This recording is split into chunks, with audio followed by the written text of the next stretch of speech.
जरा सोचिए, middle east के नक्शे पर मौजूद एक बेहद सक्रिय समुद्री पट्टी, स्ट्रेट ऑफ हॉर्मज।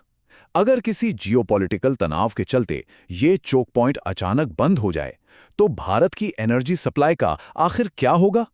ये कोई हाइपोथेटिकल सवाल नहीं है। जियोपॉलिटिक्स की इस शतरंज में ये एक ऐसी टिकिंग बॉम्ब है जो किसी भी वक्त ब्लास्ट हो सकती है। और अगर ऐसा हुआ, तो ये सिर्फ एक सप्लाई चेन का मसला नहीं होगा, ये पूरी दुनिया की इकोनॉमी को घुटनों पर ला देगा, खासकर उन देशों को जो अपनी एनर्जी के लिए पूरी तरह इस एक रास्ते पर निर्भर हैं। आज के इस गहरे विश्लेषण में उस मेगा प्रोजेक्ट को डिकोड किया जाएगा जो इस ग्लोबल क्राइसिस का सबसे ताकतवर समाधान बन सकता है, India's Oman undersea gas pipeline plan. ये सिर्फ एक इंफ्रास्ट्रक्चर प्रोजेक्ट नहीं है, ये एक बेहद बोल्ड और ऑडेशियस सर्वाइवल स्ट्रैटेजी है। एक ऐसा massive deep sea engineering master plan जिसके जरिए इस वल्नरेबल समुद्री चोक पॉइंट को हमेशा के लिए बाईपास करने की तैयारी चल रही है। आने वाले कल की एनर्जी सिक्योरिटी अब समुद्र की सतह पर नहीं, बल्कि उसकी गहराइयों में तय की जाएगी। 21 मिलियन यानी लगभग 2 करोड़ 10 लाख बैरल्स। ये सिर्फ एक आंकड़ा नहीं है, ये ग्लोबल इकोनॉमी की रगों में दौड़ने वाला वो तेल है जो हर रोज उस नैरो स्ट्रेट ऑफ हॉर्मुज से गुजरता है। इस नंबर से ग्लोबल स्टेक्स का अंदाजा लगाया जा सकता है। दुनिया के तेल व्यापार का एक बहुत बड़ा हिस्सा बस इस एक छोटी सी जगह से होकर निकलता है। अगर इस रूट पर एक दिन की भी रुकावट आती है ना, तो इसका असर सिर्फ मिडिल ईस्ट तक सीमित नहीं रहेगा, पूरी दुनिया का मार्केट बिखर जाएगा। तो चलिए सबसे पहले समझते हैं द टिकिंग बॉम्ब, हॉर्मुज और हमारी एनर्जी वल्नरेबिलिटी। आखिर इस एक चोक पॉइंट के इर्द गिर्द इतना बड़ा खतरा क्यों मंडरा रहा है? बात दरअसल ज्योग्राफी और लगातार बढ़ते जियोपॉलिटिकल तनाव की है। अमेरिका और ईरान के बीच चलने वाले लंबे कॉन्फ्लिक्ट्स इस रास्ते को लगातार एक वॉर जोन जैसी स्थिति में रखते हैं। इस खतरे का सीधा असर कहां और कितना होता है, इसे समझने के लिए भारत की एनर्जी इंपोर्ट रिलायंस को देखना जरूरी है। डेटा बिल्कुल साफ है। Imported crude oil, imported LNG और डोमेस्टिक प्रोडक्शन के अनुपात में देश इंपोर्टेड फॉसिल फ्यूल्स पर ओवरवेलमिंग तरीके से निर्भर है। जब देश की इंडस्ट्रीज और ट्रांसपोर्ट को चलाने वाला ज्यादातर ईंधन बाहर से आता हो, तो हॉर्मुज जैसे पॉइंट्स पर होने वाली छोटी सी हलचल भी पूरी नींव को हिला सकती है। अगर वाकई कभी हॉर्मुज स्ट्रेट ब्लॉक हो गया, तो ग्राउंड रियलिटीज बेहद भयानक होंगी। सबसे पहले global oil prices practically explode कर जाएंगे, आसमान छूने लगेंगे। भारत के अंदर एक इमीडिएट फ्यूल क्राइसिस पैदा होने का रिस्क बन जाएगा। उसके तुरंत बाद आएगा सीवियर इन्फ्लेशन और मार्केट में एक पैनिक का माहौल बन जाएगा। और आखिरी नतीजा, टोटल शिपिंग डिसरप्शन।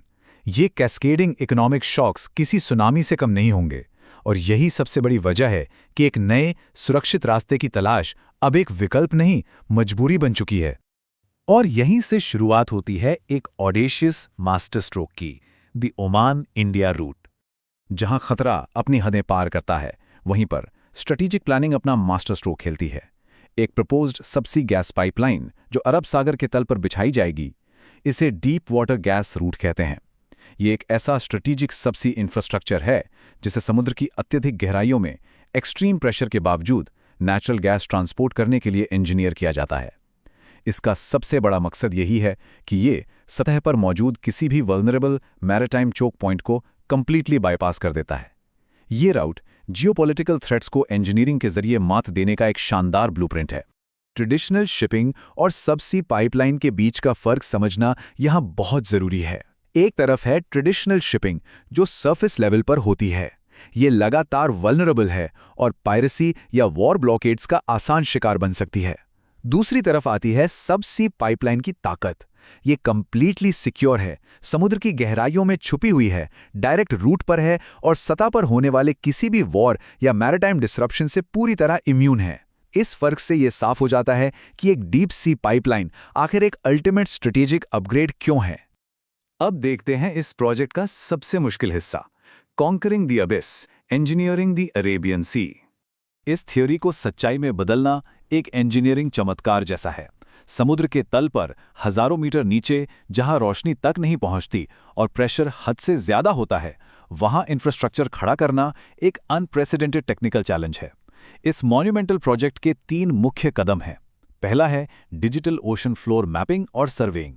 ये किसी दूसरे ग्रह को मैप करने जैसा मुश्किल काम है, जिसमें ओशन फ्लोर की घाटियों और पहाड़ों का एग्जैक्ट पता लगाया जाता है। दूसरा स्टेप है डीप सी पाइपलाइन लेइंग, जहां एक्सट्रीम प्रेशर वाले डेप्थ्स में भारी पाइप्स को एब्सोल्यूट एक्यूरेसी के साथ बिछाना होता है। और तीसरा सबसे अहम स्टेप, उन सभी प्रेशराइज्ड सबसी इंफ्रास्ट्रक्चर को इंटीग्रेट करना ताकि गैस बिना किसी लीक के सुरक्षित रूप से हजारों किलोमीटर तक ट्रैवल कर सके। लेकिन यहां सिर्फ फायदे नहीं, उन बड़ी रुकावटों को भी देखना होगा जो इस मेगा प्रोजेक्ट के साथ जुड़ी हैं। इसकी फाइनेंशियल कॉस्ट अनप्रेसिडेंटेड होगी, यानी अरबों डॉलर का खर्चा।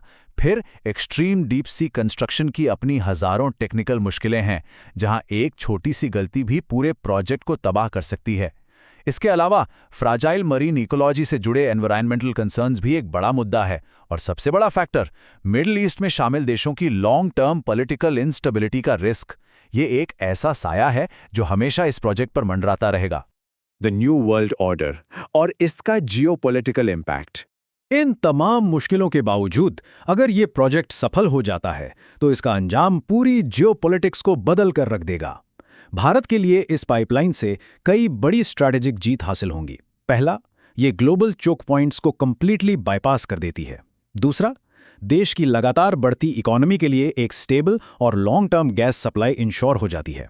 तीसरा, एक्सपेंसिव मैरिटाइम फ्रेट कॉस्ट्स और इंश्योरेंस प्रीमियम्स ड्रास्टिकली कम हो जाते हैं। और चौथा, रीजनल जियोपॉलिटिकल थ्रेट्स को ये पूरी तरह न्यूट्रलाइज कर देती है। एनर्जी सिक्योरिटी किस तरह सीधे तौर पर राष्ट्रीय सुरक्षा से जुड़ी है, ये उसका सबसे बड़ा उदाहरण बनेगा। देखिए, पाइपलाइंस ही आज के वक्त में असली शक्ति हैं। जिस तरह हिस्ट्री में रशिया, यूरोप लाइंस या आज के दौर में चाइना के एनर्जी कॉरिडोर्स ने उनकी जियोपॉलिटिक्स और पावर को आकार दिया है, ठीक वैसे ही ये डीप सी रूट्स किसी भी देश की इकोनॉमिक सॉवरेनिटी को सिक्योर करते हैं। दुनिया की बड़ी ताकतें ऐसी पाइपलाइंस में खरबों डॉलर का निवेश ऐम ही नहीं करती। उन्हें पता है कि जो देश अपना एनर्जी कॉरिडोर कंट्रोल करता है वो आने वाले वक्त में अपनी किस्मत खुद लिखता है। 21वीं सदी में सिर्फ सैनिक ताकत ही ग्लोबल पावर तय नहीं करती, ऊर्जा मार्ग वैश्विक वर्चस्व तय करते हैं।